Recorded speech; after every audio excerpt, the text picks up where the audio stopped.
ज्या व्यक्तीचं नाव पंतप्रधान नरेंद्र मोदी यांचं जे नाव आहे ते एसटीच्या फाईलमध्ये आत्ता असणारं जे आलेलं आहे ते फक्त त्यांनी असणारं डान्स केला, मुजरा केला एवढाच उल्लेख आहे.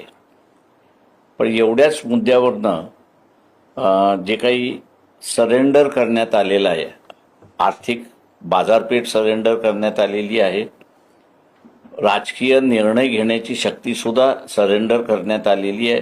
आणि ती आता आपल्याला सरळ सरळ दिसते की अमेरिकेने तुम्हाला 30 दिवसाचं पेट्रोलियम प्रॉडक्ट्स विकत घेण्याची परमिशन त्या ठिकाणी देण्यात आलेली आहे.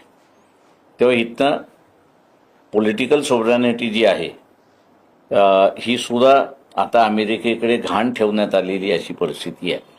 तेव्हा अशा ह्या परिस्थितीच्या विरोधात आपण असा आवाज उठवला पाहिजे. आणि मोदींचा तेवढाच उल्लेख आहे असं मला वाटत नाही. तर एस्टीन फाईलमधनं जे काही शारीरिक स्त्रिया असतील, लहान मुली असतील, मुलं असतील, याच्यामध्ये सुद्धा जे आलेलं आहे तिथे एवढं सरेंडर करणं म्हणजे अजून त्याच्यामध्ये काय दडलेलं आहे असं मी त्या ठिकाणी मानतोय.